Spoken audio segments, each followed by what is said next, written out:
Classe. Non, C'est un peu- Bien, voici maintenant un sujet dont on ne parle pas, tout simplement parce qu'il dérange. De plus en plus de salariés engagés dans des ONG expriment leur malaise au travail. Alors attention, il ne s'agit pas ici des bénévoles, mais bien des employés qui s'investissent au quotidien dans ces associations humanitaires. Leur détresse est telle qu'ils ont décidé de créer un syndicat. Voici le reportage d'Antoine Ly et Emmanuel Félix. C'était en mars dernier. Le monde associatif traverse sa première crise sociale majeure.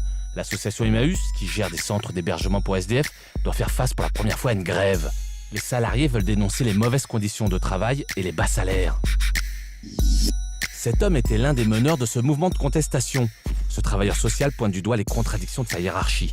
La direction de l'association Emmaüs est capable d'œuvrer pour un autre monde, qu'un autre monde soit possible avec plus de justice et d'égalité sociale. Et derrière, on a toute une organisation de la direction qui ne s'interdit aucune pratique managériale du privé, qui n'hésite pas à utiliser des contrats précaires, à précariser la situation sociale de ses salariés. Ce conflit à l'association Emmaüs concernait plus de 400 salariés. Mais les problèmes concernant le droit du travail dans le milieu associatif touchent essentiellement les petites structures, celles qui comptent moins de 10 salariés. Pour les défendre, un nouveau syndicat s'est créé il y a moins de 9 mois seulement. Cet organisme appelé ASSO compte aujourd'hui une centaine de membres. Ce n'est qu'un début, mais pas facile de déculpabiliser les salariés maltraités pour qu'ils rejoignent le mouvement. La première difficulté que nous on a rencontrée, c'est de faire prendre conscience aux gens que oui, on a beau être engagé, on a beau travailler dans ce milieu parce qu'on y croit, on peut aussi avoir des revendications et des demandes claires par rapport à ces conditions de travail. Parce qu'on vient travailler dans le secteur associatif pour défendre une cause, donc on est engagé, mais en même temps, souvent par méconnaissance, les employeurs profitent un peu de cette confusion pour exploiter, on peut employer le terme, c'est pas forcément de l'exploitation volontaire, mais en tout cas pour profiter de cette main-d'œuvre qui se donne à fond dans un travail et qui parfois se retrouve en difficulté sur ces questions de salariés. En 30 ans, le nombre de personnes employées par les associations a été multiplié par 3.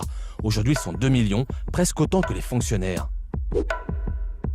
Pour ce sociologue, professeur à l'université de Nanterre, le monde associatif s'est métamorphosé. Fini l'engagement bénévole et amateur, place à la professionnalisation. Pour la première fois dans l'histoire du monde associatif, on a une génération de jeunes diplômés de l'université, mais aussi des grandes écoles, qui se destinent à travailler dans le monde associatif, dans le monde des ONG, dans ce qu'on appelle aujourd'hui l'économie sociale et solidaire. Et ça, c'est une nouveauté, une rupture de génération, qui j'espère, va pousser le monde associatif à s'adapter à cette aspiration professionnelle des jeunes actifs, à faire carrière, à exercer un travail qui a du sens, comme on le présente parfois. Autre problème pour expliquer la précarité de ces salariés, le nouveau mode de financement public des associations. Ce qu'on assiste aujourd'hui comme transformation, c'est à une organisation des financements publics sur le mode des marchés publics. Et donc à un financement sur appel d'offres, qui fait que le financement n'est pas forcément reconduit d'une année à l'autre. Et ça précarise le financement des associations et conduit le salarié associatif, qui est la variable d'ajustement de tout ça, à faire l'expérience de formes de précarité d'emploi croissante. Du côté du syndicat des employeurs du monde associatif, on ne nie pas le problème. Des progrès restent à faire, question droit des salariés.